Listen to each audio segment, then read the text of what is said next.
Welcome to the Fitness Plus Technology Podcast for club owners, operators, and fitness professionals. Each week, host Bryan O'Rourke brings you an expert interview with a global influencer at the crossroads of fitness and technology. You gain the insights, tools, and inspiration you need to stay connected to the pulse for what matters most for your business in the age of exponential technologies.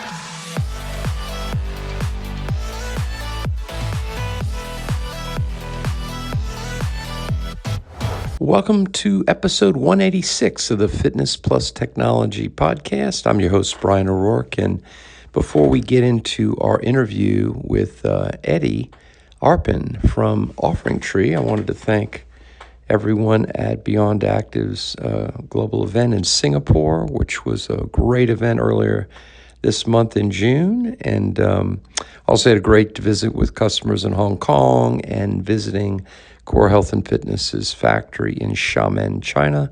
Had a great time meeting people there and listening and learning. So it was great. I'm looking forward to some upcoming events.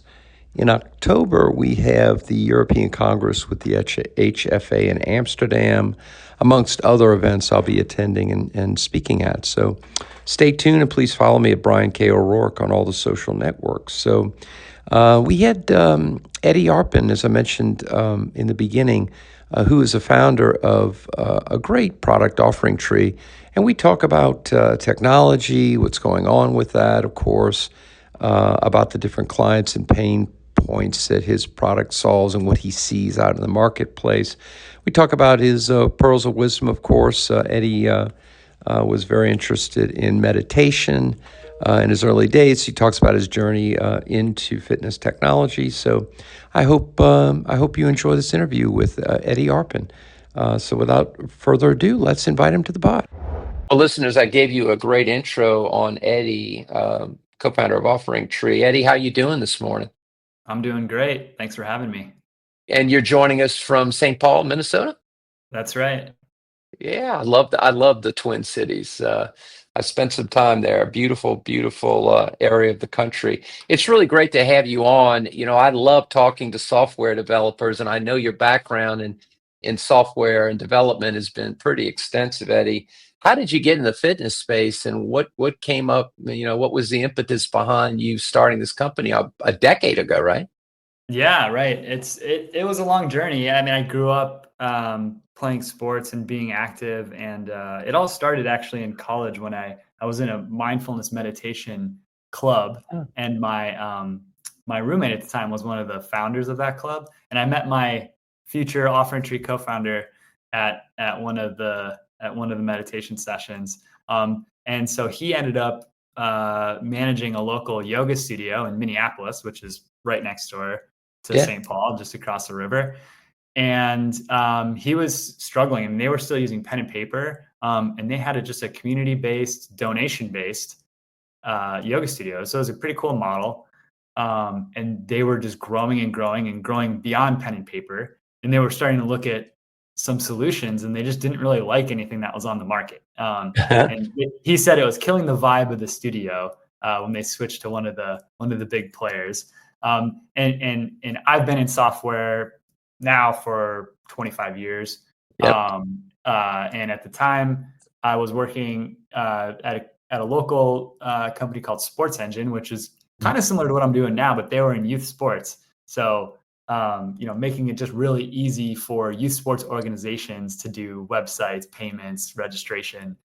And so he asked me like, hey, can you build software for my community-based local yoga studio? I said, well, you got $500,000? And he said, no. And I said, well, maybe there's a business opportunity here that we can create. So, and he had his MBA and a skilled business person. So we sat down and started OfferingTree from there, from those humble beginnings. And it was really a passion project, to be honest with you, for the first 5-7 years. I mean, we were working nights and weekends while I was still working at Sports Engine. But it's been a great ride. I mean, it's been really fun to work in this market. I feel really privileged to have, boutique studios as customers because they're great people. Yeah, that's great. That's a great story. It's those kind of is it synchronicity? It's kind of the things that kind of happen, and you only understanding them in retrospect. The journey of getting there, right? So software, a person into mindfulness meditation, and then they kind of converge, and then all of a sudden you're making a product to solve problems and pain points. So let's talk about those pain points. Not just paper and pen, but your clients and in general, with either the operations I oversee or the companies I've helped build or advise, you've got these tech stacks and things you have to do, websites, scheduling, on-demand videos, all the intricacies around marketing, email list, all this stuff, payment processing. So what do you see as some key pain points that are leading people to evaluate the technology tools they're using when they're considering your solution, for example? Yeah, I mean, this is exactly where we started with OfferingTree, doing Yep. a lot of customer interviews and figuring out what are people Yep. struggling with. Yep. And you listed a lot of things that people need to Yeah. do. And Yes. so there's a lot of pain in making all those things work together That's right. in a seamless way, and what's Yeah. really important is, the customer experience for one. Like, that's probably number one, right? How easy is it for the studio's customers to easily see what the studio offers, easily book into classes, easily pay for memberships, making that just as streamlined and easy as possible, because like any friction there, you're gonna lose Yeah. people, right? So making that Yeah. as easy as possible.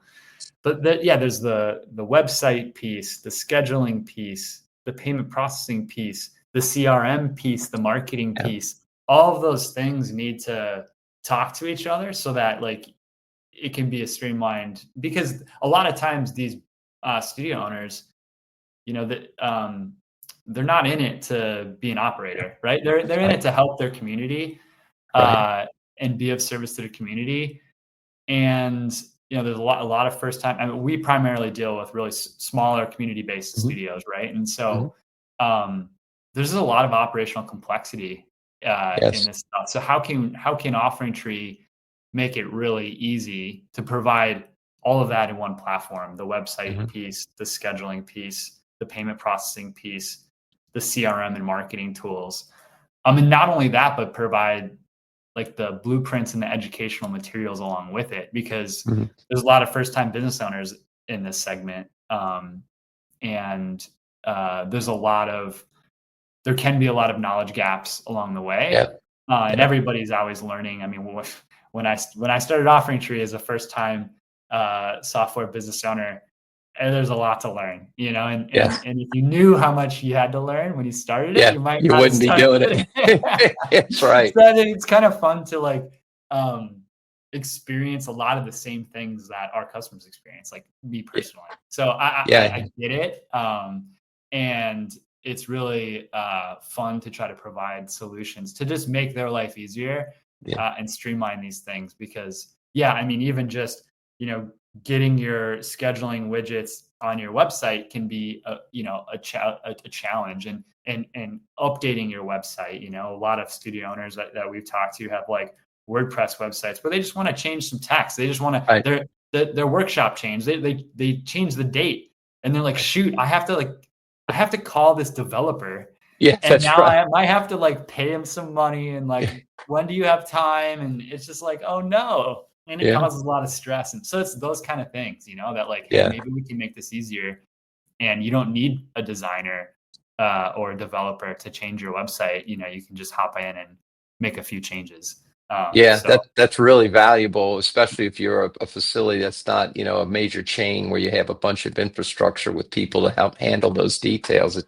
I think mhm. that probably exacerbates the pain point even more. What are you seeing right now with respect to marketing, particularly SMS? How are you seeing that with your clients? Is that something that a lot of them have adopted, or what are your insights on that? Yeah, this is something that we actually just released within the OfferingTree platform. I think it's got a lot of buzz right now because text messaging is a great way to cut through the noise. I mean, there's a lot of things happening in Yeah, marketing, right? We're all receiving yeah, a million notifications on our phones. We're getting a million emails. And so it's really hard to kind of stand out. So people see, oh, text messaging, like everybody sees a text, which is true, right? So that's the power of it. I think like the nuance is it has to be used the right way. Otherwise it's a turnoff, right? So, I think educating people on how best to leverage it to make sure that it produces the results that they're going for and it doesn't turn people off. Because like the last thing you want to do is probably annoy people. So I think like the keys to that is just making sure that it's personalized. I know that like our platform helps you send automated text messages based on triggers or things like that. I think like workflow. Like an example of a really good text a text message would be like something as part of like an intro offer sequence, right? And maybe you have something set up in an automated way to detect like, okay, I bought this 2-week intro offer and I'm coming to class quite a bit and I'm using it. And now I get a text message saying, hey, it's great to see you coming in and using your intro offer. Are you interested in membership? And it's like a conversation starter. And it seems like a text you would get from like someone noticed that and like they personally sent it to you, right? Yes. And even if you know it's automated, if it's meaningful to you, you don't care. You're like, oh great, like this is helpful.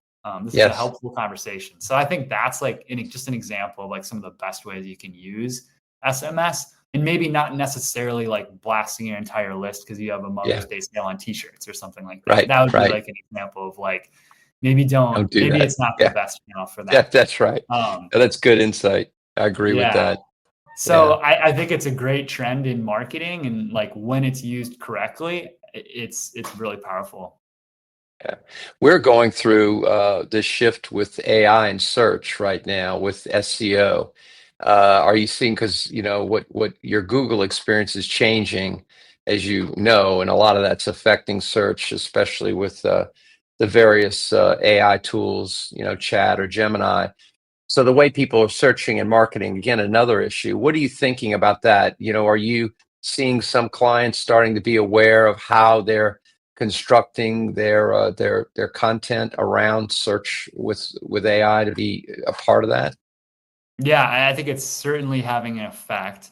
I think everyone, even the experts that I've talked to, are trying to figure it out still, right? And it's evolving day to day. It's like it's hard. It's a moving target, right? I mean, Google had their Google I/O event a few weeks back, and they revealed their AI results mode. I think Google's worried that they're going to become obsolete, that people are going to be using ChatGPT and others to find the information they're looking for, and it might not go to Google.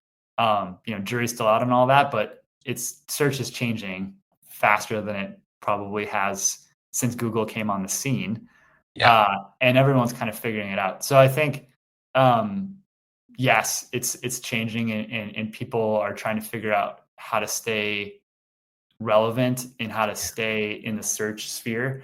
And we're dealing with this as a business right now too, right? Search results just across the industry, click-through rates are going down because basically AI, Google and other search engines and AI are just providing you the information without needing to click on a page, right? That's right. But like, how can you show up there? How can you show up in those results? So, things like maybe being involved in community forums where AI usually trains their models on, like Reddit and things like that. Like, are there a local subreddit or something that you could say, hey, like if people are looking for your service, can you show up there? Or whatever people are searching for, can you show up in places online and contribute? And, that will let the AI models know that you're a relevant service. So there's things that you can do to make sure that you stay relevant there.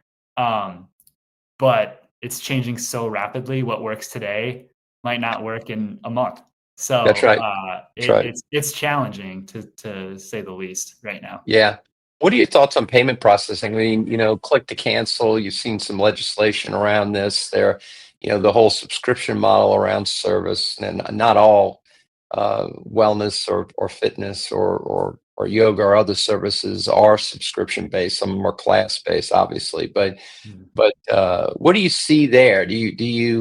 How do you see payment maybe changing over time? Any thoughts on that? Yeah, it's interesting. I mean, I don't know that I have a formal opinion on whether like the click to cancel is good or bad. I kind of see advantages both ways on it. I mean, I totally Right. understand both sides of it. Um, but I think, yeah, I mean, obviously it's important to obey the regulations, you know. So yeah, I mean, I think people just want flexibility at the end of the day. Mhm. Um, Right. and and you know, having a payment processor or having a system where you can provide your clients with better flexibility, I think even though there's some fear around that, I think it can be an advantage, and I think people appreciate that. And I think it builds trust. Yeah. So I do think like when you're evaluating not only like maybe your payment processing, but everything that comes before that, providing flexibility and being a good steward and building trust with your customer base is always a good thing. Yeah, Um, I agree. I think trust is the most valuable commodity in the world now. It's increasingly so. I reference the Edelman Barometer, which is a global consumer research piece done every year. We'll have the show notes and I'll put it in there along with your background, et cetera. We'll have in the show notes for the audience. But they've been measuring trust globally for a long time, and it's at record lows. And it's about trust in government, trust in businesses, trust, and now with AI and content and all this other thing and the algorithms, businesses that can earn trust, I think, is going to be a real strategic play that's going to become more and more important in the years ahead, because it's a game of making a decision. Are you going to approach a relationship for near-term transaction to benefit you, or are you going to approach a relationship for long-term benefit for the user? And that's a philosophical, because that means that you're going to have to give up stuff in the near term to gain the trust in the long term, and that's going to be an interesting play. yeah. What do in general, you touched on some of this stuff, and recently when I talked in Singapore at the Beyond Active event, or a keynote there, I really, really encouraged operators of all sizes to really pay attention to their tech stack. There is a huge legacy burden that I see for a lot of operators, small or large, managing these multiple disparate systems that are not really well integrated. Do you see that when you get new clients, or what are your thoughts on that in general, Eddie?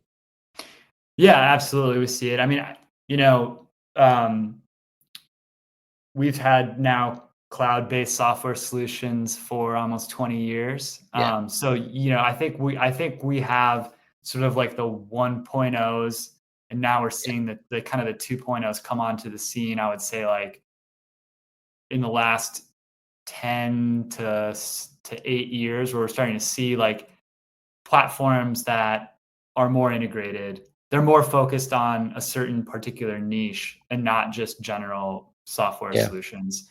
Yeah. Um, and I think like with that, being able to focus on particular segments and be more all in one, it's providing operators a much more streamlined solution. And they're able to be much more effective and quick. I mean, just like AI is helping us be more quick and effective, I think having more modern software stacks are allowing people, like I mentioned earlier in the show, like be able to update their website or update their Yep. schedule, or Yep. these types of things that are like, there's a lot of dynamics involved, things are changing, and how can I just go in and just make this change? And it doesn't need to be a whole thing. Like if you Right. have and I would say if you didn't have an all-in-one solution before, and maybe you had a separate website solution, a separate scheduling solution, a separate CRM solution, a separate marketing automation solution, all these things need to be integrated. So you're essentially playing telephone between all of these solutions, and if any cord gets cut or wires get crossed, it's just it's a mess. It's a big Yep. mess, and you got to try to untangle the web.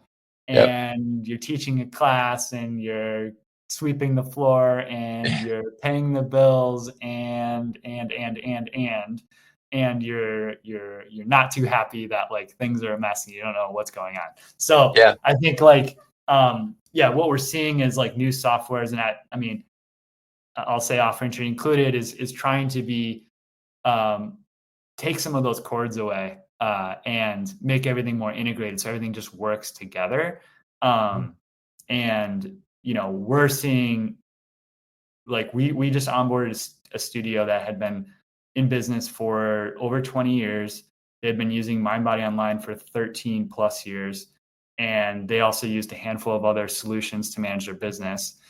She's actually interested in selling her business soon because she's getting closer to retirement age. And the reason why she wanted to switch from those like 1.0s to us was to streamline it to actually not necessarily, she wasn't thinking about herself necessarily, because she had been doing it long enough. She knew all the warts and the things and the hacks and the workarounds.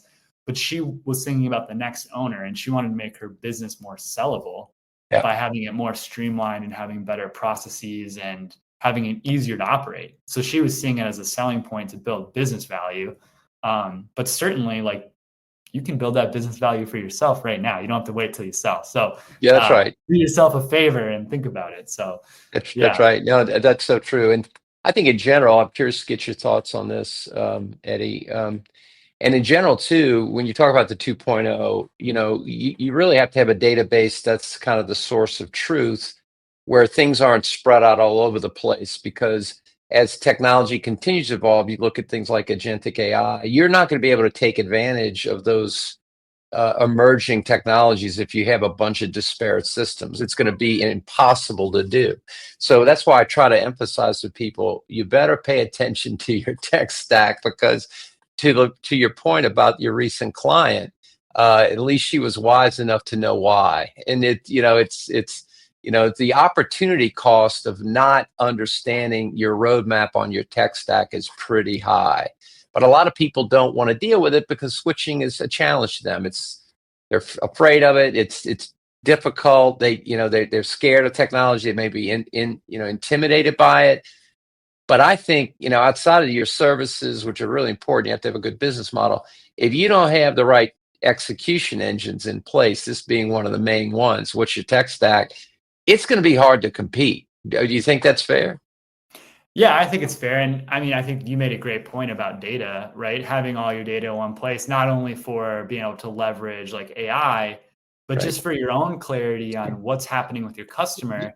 That's right. If you know the entire customer journey, you have the data in one spot. So it makes it so much easier to see what's going on with one of your customers if it's all in one place, versus having to stitch it all together from maybe your website to when they booked to then like marketing touch points and did they open this email. And so certainly like that's a great point that you made.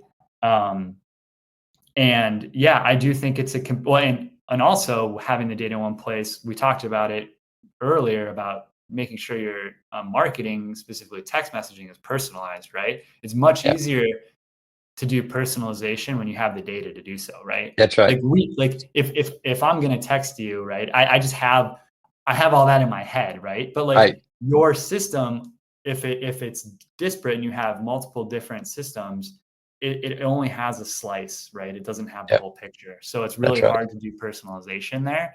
And it's much easier to do personalization